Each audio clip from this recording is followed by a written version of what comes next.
Hello guys, welcome back to my YouTube channel. आशा है कि आप सभी काफ़ी अच्छे होंगे और अपने एग्ज़ाम की तैयारी आप सभी काफ़ी अच्छे से कर रहे होंगे। आज का ये वीडियो बहुत ही ज़्यादा इम्पॉर्टेंट है। अगर आप किसी भी प्रतियोगी एग्ज़ाम की तैयारी करते हो या फिर अगर आपका हाल ही फ़िलहाल कोई भी एग्ज़ाम हो तो आप इस वीडियो को देख सकते हैं। आज के इस वीडियो में 25 अक्टूबर 2025 के दिन का जो भी इंपॉर्टेंट करंट अफेयर्स है, जहाँ से एग्ज़ाम में प्रश्न पूछे जाने की संभावनाएँ बनती हैं, उन प्रश्नों को आज के इस वीडियो में कवर करेंगे। तो कंप्लीट वीडियो आपके लिए बहुत ज़्यादा इंपॉर्टेंट रहने वाला है। आप इस वीडियो को अंत तक ज़रूर देखिएगा और देखने के साथ साथ अपने यार दोस्त मित्र को भी शेयर कीजिएगा। तो चलिए एक बार हम वीडियो का फॉर्मेट देख लेते हैं। पहले इंपॉर्टेंट डे और थीम देखेंगे, इसके बाद नेशनल और इंटरनेशनल अफेयर्स देखेंगे। अगर खेल जगत से कोई इंपॉर्टेंट प्रश्न बनता है तो उसको भी आज की इस वीडियो में कवर करेंगे। तो आज की इस वीडियो में मोस्ट इंपॉर्टेंट प्रश्नों को हम यहाँ पर देखने वाले हैं, कवर करने वाले हैं। चलिए पहला प्रश्न देखते हैं। देखिए, वीडियो में आगे बढ़ने से पहले आप सभी को बता दें कि अगर आपको इस वीडियो का पीडीएफ चाहिए तो हमें कमेंट बॉक्स में बता सकते हैं। साथ ही साथ जिस भी प्रश्न का आंसर आपको पता हो तो कमेंट बॉक्स में ज़रूर बताएं। पहला प्रश्न है, अंतर्राष्ट्रीय कलाकार दिवस कब मनाया जाता है? इसमें आपको बताना है कि अंतर्राष्ट्रीय कलाकार दिवस कब मनाया जाता है। पहला ऑप्शन है 23 अक्टूबर, बी ऑप्शन है 24 अक्टूबर, सी ऑप्शन है 25 अक्टूबर, डी ऑप्शन है इनमें से कोई नहीं। तो आपको याद रखना है, अंतर्राष्ट्रीय कलाकार दिवस 25 अक्टूबर को मनाया जाता है। अब बात यह है कि ये क्यों मनाया जाता है। तो देखिए, आपको याद रखना है कि दुनिया भर में कलाकारों और कला के क्षेत्र में उनके योगदान का सम्मान करने के लिए प्रत्येक 25 अक्टूबर को अंतर्राष्ट्रीय कलाकार दिवस के रूप में मनाया जाता है। साथ ही साथ आपको ये भी याद रखना है कि इसी दिन प्रसिद्ध कलाकार पाब्लो पिकासो का जन्म भी हुआ था, जो कि एक प्रसिद्ध कलाकार थे। तो आपको याद रखना है, अंतर्राष्ट्रीय कलाकार दिवस 25 अक्टूबर को सेलिब्रेट किया जाता है। सी ऑप्शन सही है। ठीक है, चलिए आगे बढ़ते हैं और हम अगला प्रश्न देखते हैं। अगला प्रश्न है कि भारत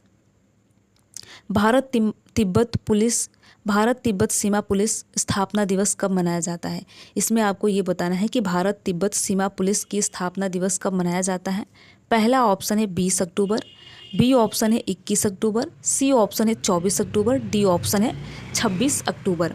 तो देखिए, भारत तिब्बत सीमा पुलिस की स्थापना दिवस प्रत्येक 24 अक्टूबर को मनाया जाता है। आप याद रखेंगे, 24 अक्टूबर को मनाया जाता है। साथ ही साथ देखिए, 1962 को अपनी स्थापना के बाद भारत चीन सीमाओं की सुरक्षा कर दी गई थी। तो आपको याद रखना है, भारत तिब्बत सीमा पुलिस की स्थापना दिवस 24 अक्टूबर को मनाया जाता है। सी ऑप्शन सही है। ठीक है, चलिए आगे बढ़ते हैं और हम अगला प्रश्न देखते हैं।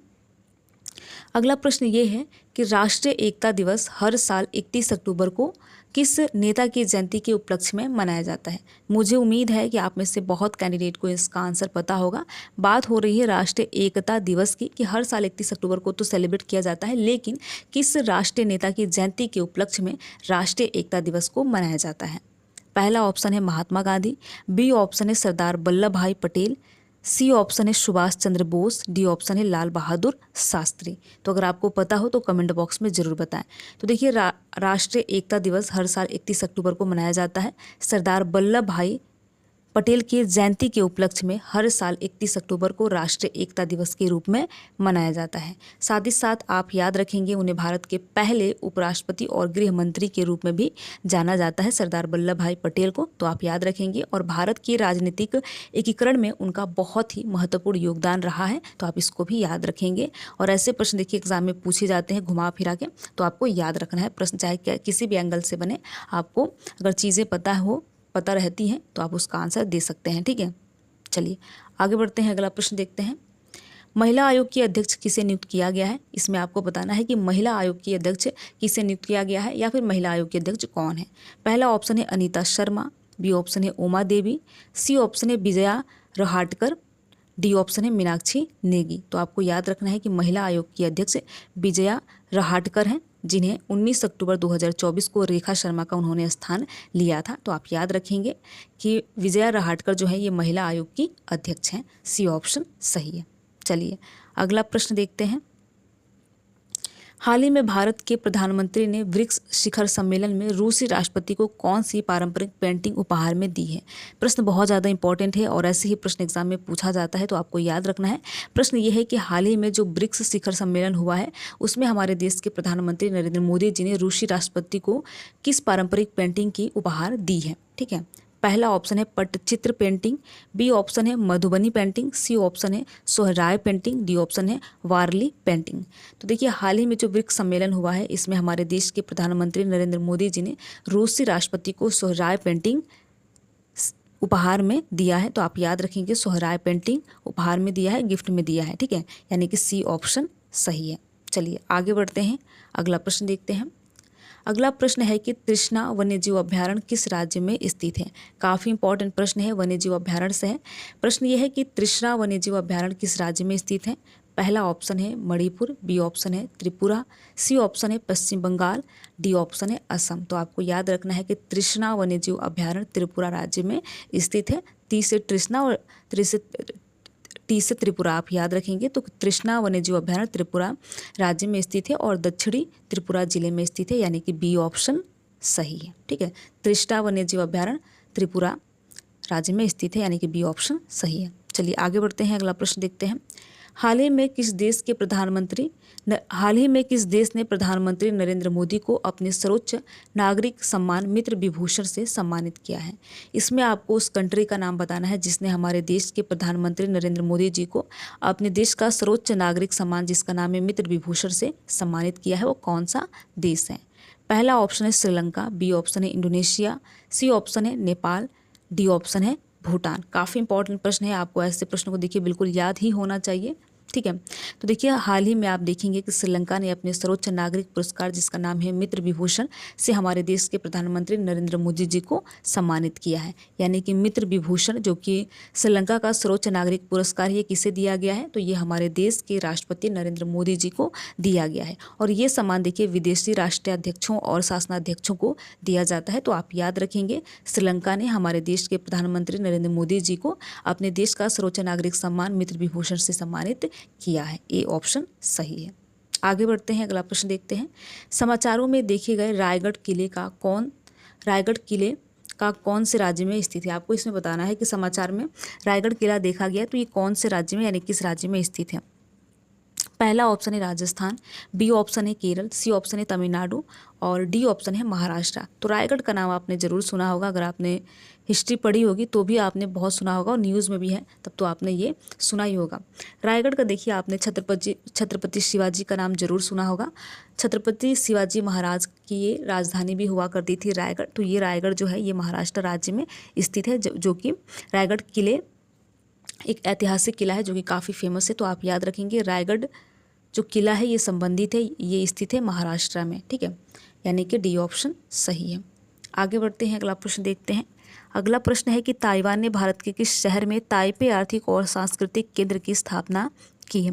इसमें आपको बताना है कि ताइवान जो कंट्री है ये भारत के किस शहर में ताइपे आर्थिक और सांस्कृतिक केंद्र की स्थापना किया है, किस शहर में किया है।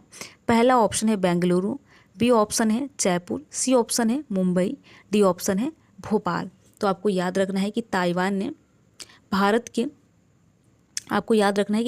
भारत के मुंबई शहर में ताइपे आर्थिक और सांस्कृतिक केंद्र की स्थापना की है। इसके पहले आपको याद रखना है कि दिल्ली में स्थापित हुआ था, उसके बाद चेन्नई में और तीसरा इन्होंने स्थापित किया है मुंबई में। यानी पहला दिल्ली, दूसरा चेन्नई और तीसरा मुंबई में इन्होंने अपना जो ताइपे आर्थिक और सांस्कृतिक केंद्र है इन्होंने अपना स्थापित किया है। तो आप याद रखेंगे सी ऑप्शन सही है। चलिए आगे बढ़ते हैं और अगला प्रश्न देखते हैं। रूरल टेक्नोलॉजी एक्शन ग्रुप किस संस्था की पहल है। इसमें आपको ये बताना है कि रूरल टेक्नोलॉजी एक्शन ग्रुप किस संस्था की पहल है। पहला ऑप्शन है प्रधान वैज्ञानिक सलाहकार का कार्यालय यानी PSA, बी ऑप्शन है नीति आयोग, सी ऑप्शन है all India radio, D option है केंद्रीय सतर्कता आयोग। तो आपको बताना है कि रूरल टेक्नोलॉजी एक्शन ग्रुप किस संस्था की एक पहल है। बहुत ज़्यादा इंपॉर्टेंट प्रश्न है और ऐसे प्रश्नों को देखिए आपको हर हाल में याद रखना है। तो देखिए rural technology action group Bharat सरकार के प्रधान वैज्ञानिक सलाहकार के कार्यालय की एक पहल है। तो आप याद रखेंगे प्रधान वैज्ञानिक सलाहकार कार्यालय की एक पहल है, ठीक है। और ये जो पहले ग्रामीण क्षेत्रों में विज्ञान और प्रौद्योगिकी हस्तक्षेपों के लिए एक तंत्र प्रदान करती है जिसे 2004 में शुरू किया गया था। तो रूरल टेक्नोलॉजी एक्शन ग्रुप को 2004 में शुरू किया गया था। इंपॉर्टेंट प्रश्न है और ऐसे ही प्रश्न एग्जाम में पूछा जाता है। तो आप याद रखेंगे ये किस संस्था की पहल है, तो प्रधान वैज्ञानिक सलाहकार कार्यालय की ये जो है ये एक पहल है। ठीक है, तो कुल मिलाकर इसका देखिए ए ऑप्शन सही है। तो कुल मिलाकर देखिए हमने 10 मोस्ट इम्पॉर्टेंट प्रश्न देखा, और देखिए ऐसे ही प्रश्न एग्जाम में पूछा जाता है। जो बहुत ज़्यादा इंपॉर्टेंट प्रश्न है, हमने केवल और केवल उन्हीं को यहाँ पर डिस्कस किया है। तो अगर आप किसी भी प्रतियोगी एग्जाम की प्रिपरेशन करते हैं, या फिर अगर आपका हाल ही फिलहाल कोई भी एग्जाम हो, तो आप निश्चिंत होकर ये वीडियो देख सकते हैं। और ये वीडियो आपको निश्चित तौर पर एग्जाम हॉल में बहुत ही कंफर्टेबल फील कराएगी, क्योंकि यहाँ पर टॉप इंपॉर्टेंट प्रश्न यहाँ पर बताए जाते हैं, यानी कि मोस्ट इंपॉर्टेंट प्रश्न यहाँ पर आपको डिस्कस कराए जाते हैं। वीडियो में लास्ट तक बने रहने के लिए आप सभी का बहुत बहुत धन्यवाद। अगर आपको ये वीडियो अच्छा लगा हो तो वीडियो को लाइक कर सकते हैं, और लाइक करने के साथ साथ अपने यार दोस्त मित्र को भी शेयर कर सकते हैं। Thank you.